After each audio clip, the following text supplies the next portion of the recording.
Hey, what the hell is going on with your face? It looks like a face. It's extraordinary. Hey, how are you?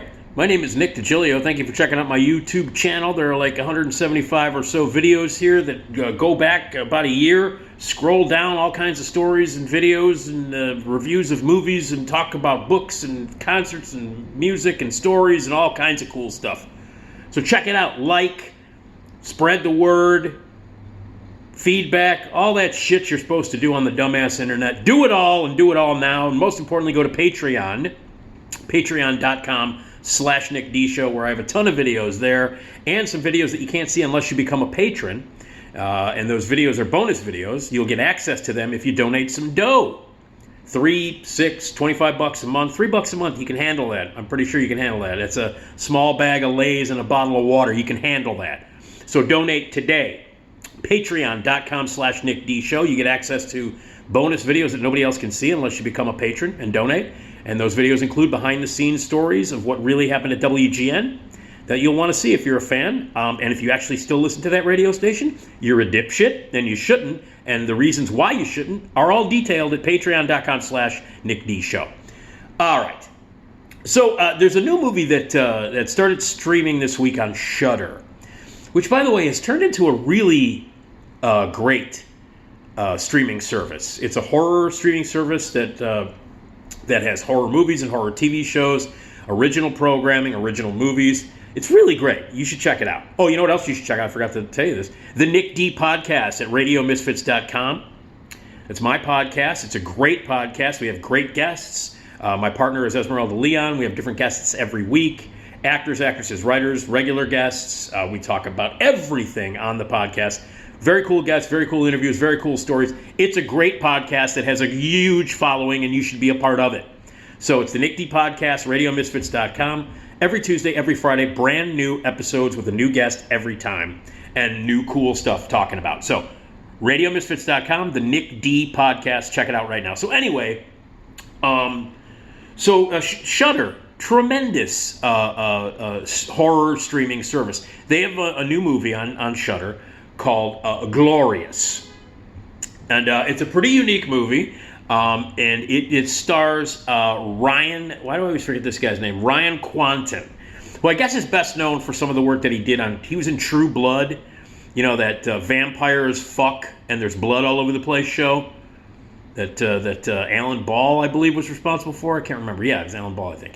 But it was hey, we're naked, we're vampires, we're going to fuck and bleed all over the place. It's HBO, let's take off our clothes and have some sex and bite. That's it. And for a couple of seasons, True Blood was good, but like a lot of HBO shows or a lot of cable shows, it wore out its welcome, and by like the 85th season, it was shit. Like a lot of those shows. But anyway, for a while it was cool, and he was on that show. And this new movie, Glorious, which is only on Shudder, debuted this weekend. It's a really good movie, and it is basically a one-man show. It's about a guy who is driving on the road. He's had some serious nightmare issues. Something's going on with either a wife or an ex-wife or an ex-girlfriend. Something really is haunting him. He's sad. He's falling asleep at the wheel while he's driving on a road trip, and he decides he's going to stop at a rest stop. So he goes into the rest stop. He goes into the bathroom. He goes into a stall, gets stuck in there, and the only thing that is between him and another voice/entity is a glory hole in the wall. If you don't know what a glory hole is, well, I guess good for you. But I do, and most people who watch this, if you don't know what a glory hole is, Google it, okay? I'm not going to tell you. And how the fuck have you lived this long and not known what a glory hole is? Or not used it? Anyway, so he's in this stall, and it's a one-man show. It's basically he's the one dude in it. The voice that he talks to throughout the movie is voiced by J.K. Simmons, but you never see him, the great J.K. Simmons. And it's about this guy. It's a horror movie dealing with all this crazy stuff that is happening in his head, dealing with this evil voice, this controlling voice, and looking through a glory hole in this toilet. So he's stuck basically in a bathroom stall in a shitty rest stop with a glory hole, having fantasy, horrifying stuff happen to him. But it's essentially one actor. It's essentially just one actor. There are other people who show up, supporting characters who show up in fantasy sequences and flashbacks, but for the most part, it's a one-man show. And it's a good one. It's really good. And so that got me to thinking about movies that are essentially just one character, one actor, or one actress. And again, the rules are a little bit loose on this. I'm saying that for most of the running time, the big majority of the running time of every movie I'm going to mention is dominated by just one character, one actor, one actress. And so I thought I'd talk about that. One man or one woman shows. Like this movie Glorious, which, by the way, is definitely worth seeing. So here are some of them that popped into my head. 127 Hours. Danny Boyle's movie based on the true story about the rock climber who falls into a ravine and gets his arm stuck, wedged, jammed into between these two rocks. And he can't move, he can't get out. And then eventually he has to cut his own arm off to get out. So it's a survival movie. A lot of these are survival movies. Most of these are based on man versus nature, woman versus nature, or someone having to survive by themselves, dealing with this horrible situation that they are alone, they've got no help, and they have to survive. 127 Hours. James Franco plays the guy, the main character, and he's trapped there. It's really well done, well directed by Danny Boyle. And a lot of these movies, they have to use sort of fantasy elements, camera tricks, sometimes dream sequences, and you have to. The filmmaking usually has to be very lively. The camera movements have to be quick in order to keep it interesting. Because if you just got one camera on one person and you're making a movie out of it, it could tend to be boring. But 127 Hours is not that. Danny Boyle is a very creative, fluid filmmaker. And the movie's a lot. It's a lot of fun to watch. It's also very intense. And the last 15 minutes leading to him sawing through his arm in order to survive after days of drinking his own urine and dying, almost dying and not eating. And we all know what happens because the guy actually survived. But it is a very, very powerful movie. A terrific performance by James Franco. He, in fact, was nominated for an Academy Award the same year he hosted with Anne Hathaway. Wow. He could not have had less interest or more pot while he was hosting that with Anne Hathaway. I felt bad for Anne Hathaway. She wasn't very good either as the host, but he was just not even there. Jag-off. Anyway, 127 Hours. Terrific solo show right there. Castaway with Tom Hanks. Now, he is not the only actor in the movie. In fact, there's a lot of actors in the film. And in the first third of the movie, there are other actors, obviously. And in the final third of the movie, there are other actors. But that middle section, which is about 2 hours long, which is a solid, roughly 2 hours long, it's just Tom Hanks and Wilson, the goddamn volleyball. Hanks is great in this movie. Again, it's a one-man show. His plane goes down. We all know it. Goddamn. It's Tom Hanks trapped on a deserted island, trying to survive and learning how to make fire and learning how to eat, and all that stuff. He's trapped. He finally gets rescued and brought back to society. And that's what the movie's about. It's a great film. Robert Zemeckis directed it. One of the greatest filmmakers in the history of all film. One of my favorite movie directors of all time. He's a fucking genius. And he makes great movies. The guy has made multiple masterpieces. One of the greatest filmmakers that's ever walked on this earth. We should be grateful every day that Robert Zemeckis exists and makes movies. And Castaway is a masterpiece with an incredible performance by Tom Hanks. So it's a one-man show for a solid 2 hours. It's just Tom Hanks alone on this island, surviving, acting, talking, communicating with a volleyball. It's an incredible performance, both mentally and physically. It's great. So Castaway, way up high on my list of virtual one-man shows. Although the first third and the last third have many other actors in it. But that middle section, it's all Tom Hanks and it's all great. All Is Lost with Robert Redford. Not a great movie. Redford's great in it. There's only there's barely even any dialogue in this movie. It's just there's a boat issue, crash, boat problem, and it's just Robert Redford trying to survive in the middle of the ocean by himself. And there's barely any dialogue. If I remember correctly, there's 25, 30 lines of dialogue in the entire movie. So this is basically not just a one-man show for the most part. but a one-man show with virtually no dialogue. And Robert Redford, when he made it, was like 70-ish. When he made the movie, he was in his 70s. And he pulls it off because he's Robert Redford and he rules. It's not a great movie in terms of the way it's made, but watching Robert Redford for almost 2 hours by himself in this survival mode in his 70s is fascinating and fun because it's Robert Redford. And again, there's like no dialogue. There's barely any dialogue in it. So all is lost. One of my favorites of all time, Gravity. Alfonso Cuarón's masterpiece from 2013. It's basically a one-woman show with Sandra Bullock. Now, at the beginning of the movie, there are more people, including George Clooney, who are involved, and there's an accident, and it's her trying to survive in the middle of space, trying to survive this accident that happens. It hits the satellite, and she's all by herself.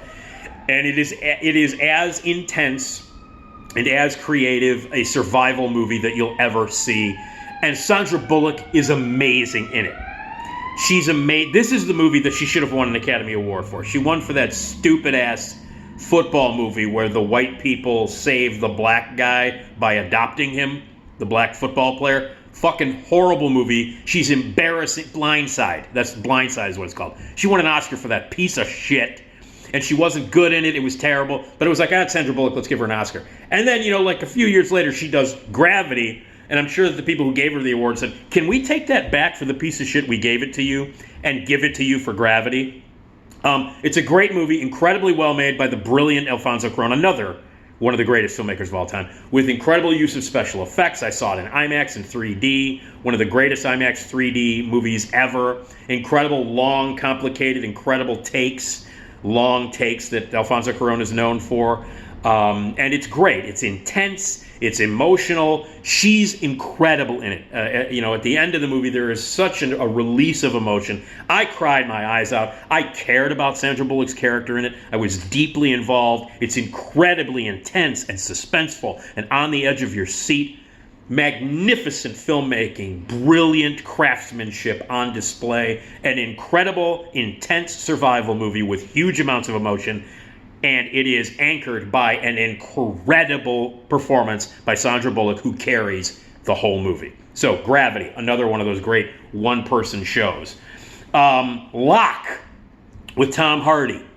Tremendous movie. It's basically Tom Hardy driving around in a car. That's it. And he has to deal with a whole bunch of voicemail messages and phone conversations that he has while driving.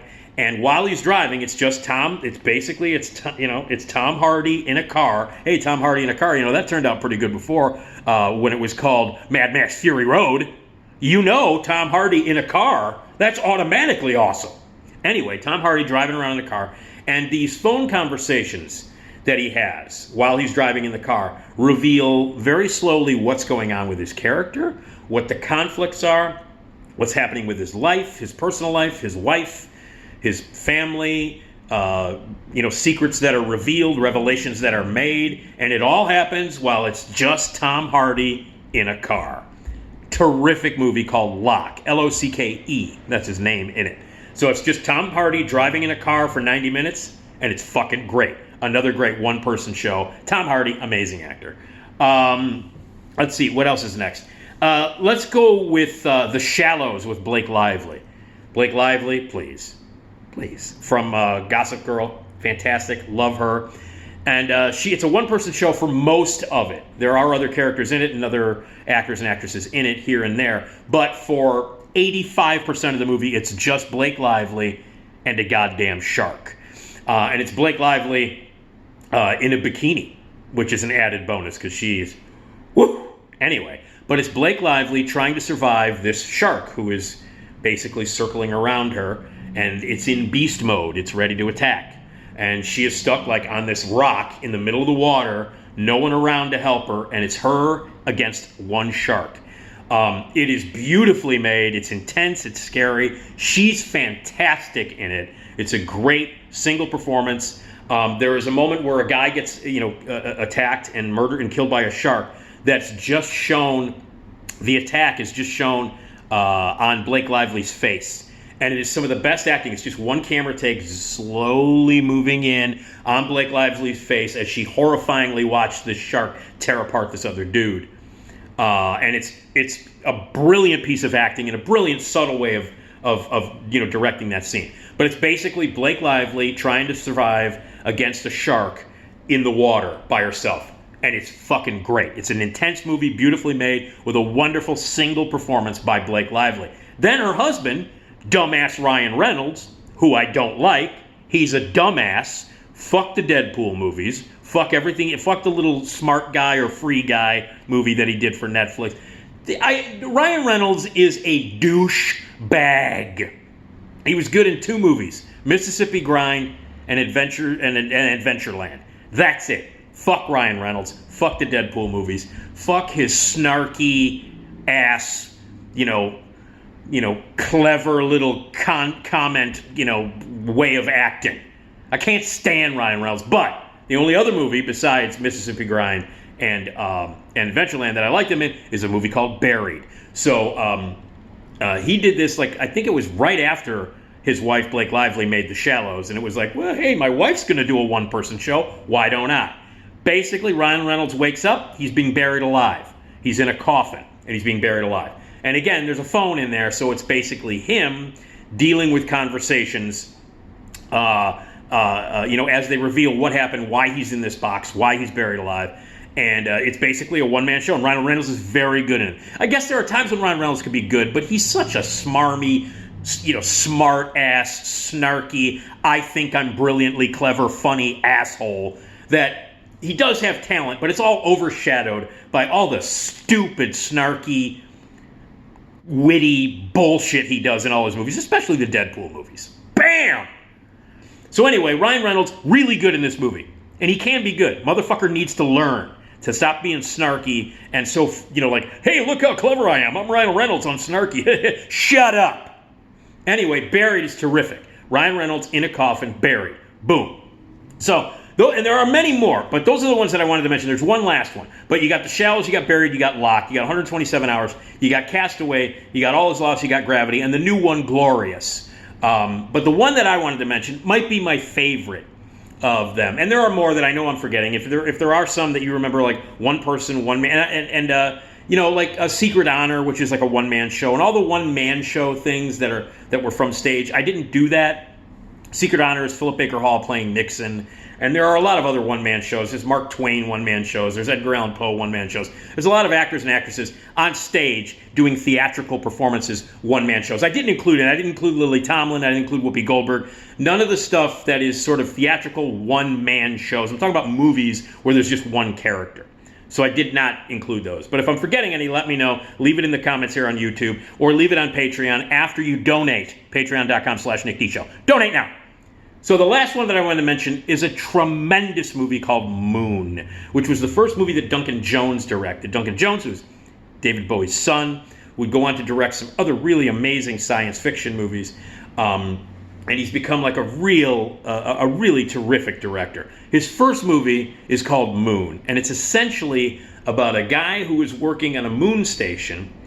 And he's in his last legs on his contract, where he's supposed to be part of this, maintain a satellite, maintain this moon station, science fiction movie. And the guy who is in the movie pretty much all by himself throughout is one of the greatest actors on the planet, and an actor that I would watch do anything. And if he's by himself, I'll watch him by himself happily.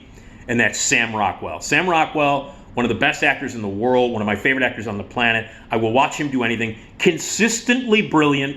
Deserved the Academy Award for 3 Billboards a few years ago. Deserves awards for everything that he's done. One of my very, very favorite actors in the world is Sam Rockwell. Go back and look at his movies. I mean, you can't go wrong with this guy. Whether it's a lead performance, a supporting performance, whether it's comedy, whether it's drama, whether it's subtle, or whether it's over the top. He can do anything and everything, and he's great in every movie. He's one of the best actors in the world, one of my very favorites. And by the way, he's got a movie coming out with Saoirse Ronan. Saoirse Ronan and Sam Rockwell in a wacky takeoff on Agatha Christie movies called See How They Run. It comes out at the end in a couple of weeks in September, second week in September. And it looks magnificent. It looks like a very funny takeoff on Agatha Christie mysteries with Sam Rockwell and Saoirse Ronan playing the investigators of a murder. And it looks fantastic. But anyway, anytime Sam Rockwell's name is on the credits, you can be guaranteed the movie might not be great, because he's been in a couple of movies that aren't that great, but he's always good in it. And the majority of the movies that he's in are great. And the majority of the movies that he's in are great because he's in them. Moon, one of the best one-person shows ever. And it's basically an hour and a half of Sam Rockwell being creative, being funny, being sad, being interesting. And like a lot of these other one-person shows, the depth of the character, the secrets of the character, the motivations of the character are revealed slowly as you get to know their circumstances and where they are and how they're stuck in this one place at one time just by themselves.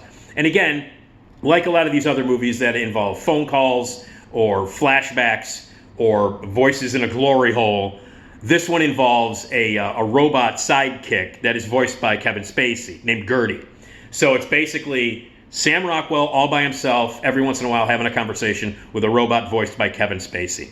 It's brilliantly structured. It's really moving. It's intense at times. It's also very, very funny. Never less than compelling, intriguing, and awesome. And one of the reasons, the main reason why this movie works is because it's Sam Rockwell.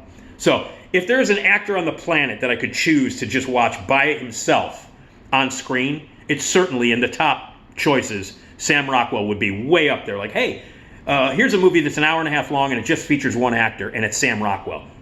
I'm in. Boom. And he does not disappoint. Moon is a tremendous movie. So anyway, thought I'd talk about the one-person show movies.